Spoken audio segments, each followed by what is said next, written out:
Hey guys, Dimitri Lang, Doctor of Physical Therapy, NYC.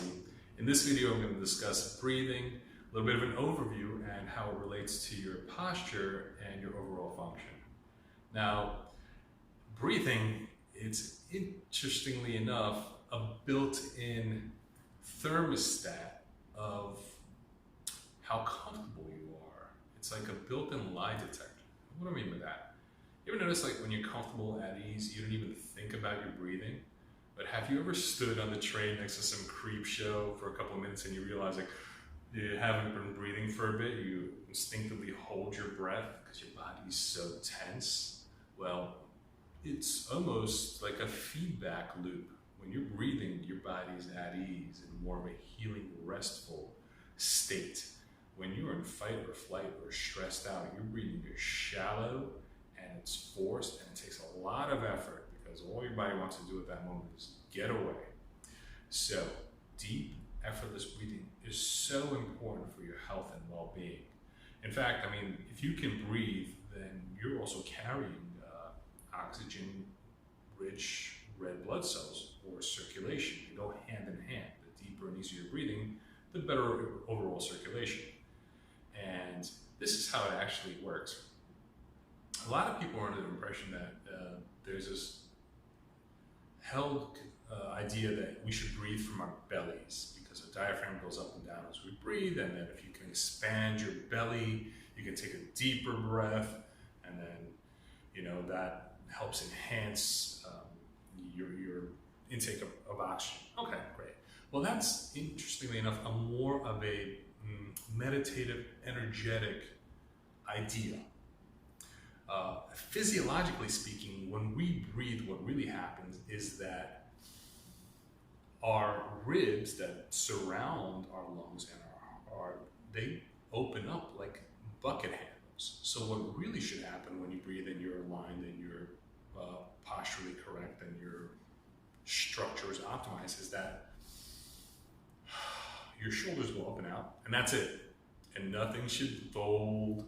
Nothing should move, the belly doesn't do anything. If you're lined up right, your shoulders go up and out, and you feel like you're taking this deep, effortless breath, and you take a breath in, and it just feels like it goes down to your feet and then just comes out on its own.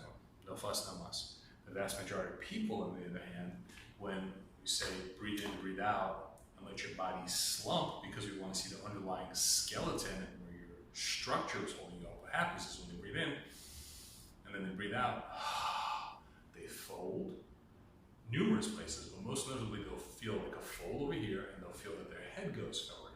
Why is that? Literally at this point where they fold most dramatically is that bone in the back, in the vertebrae, has slid forward towards their nose and it's hanging forward on the bone above it.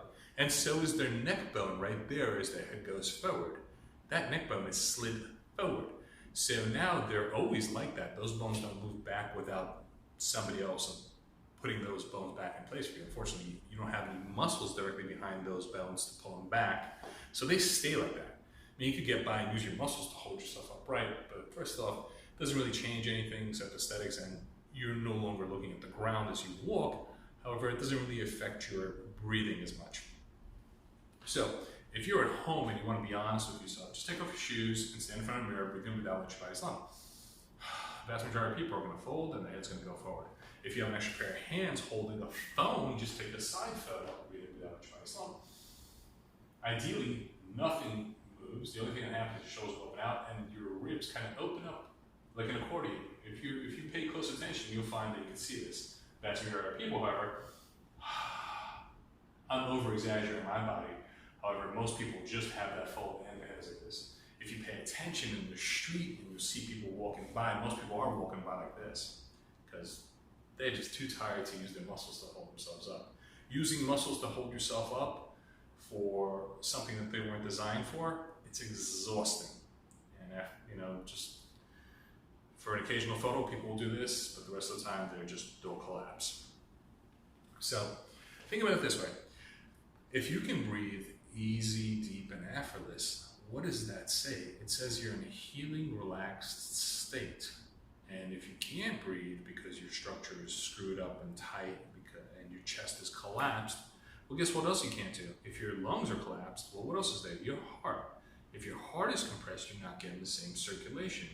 One of the interesting perks that happen when I work on bodies, performing advanced biostructural correction, posture restoration technique, is that we do the technique, the chest opens up, and suddenly you take these deep breaths, and like they get really awake. But more interestingly enough, when you take pressure off the heart, their face flushes, and they look like they just got a tan. But even more quirky and interesting and wild and weird is their lips become plumper and redder and thicker, and it looks like they had applied lipstick. And like, whoa, what was that about? Your lips are super rich, super saturated in capillaries. A lot of blood goes into that space.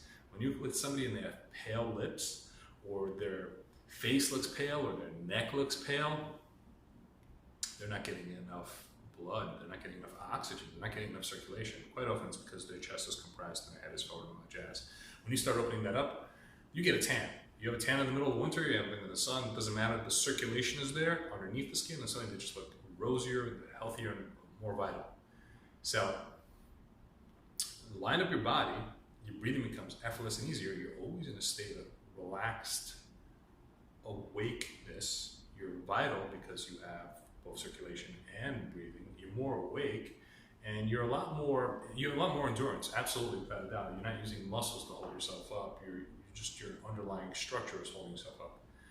Quite often I have people come to me in the middle of the afternoon, they've been sitting at the desk all day at 2 o'clock, like, I need coffee, I'm so tired. They come in, we work on them, and suddenly they pop up like, oh, I'm so awake, what happened? Well, what happened is that they spent the afternoon sitting at a desk, and at a certain point, more bones keep sliding forward, your chest is becoming more and more collapsed, and now they can't breathe.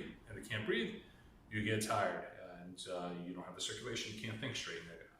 Coffee always works for just a very short bit because you're not changing the structure, you're just feeding gasoline into a fire. It's going to burn out quick. Once we get them upright, it's like, I'm so awake, I don't need coffee, and they're good to go. So, breathing, circulation, how it looks to breathe naturally. I hope you enjoyed. I hope this is interesting. Comments, questions, please feel free to share. Dimitri Lang, Dr. of Physical Therapy, NYC. Talk to you soon. Cheers.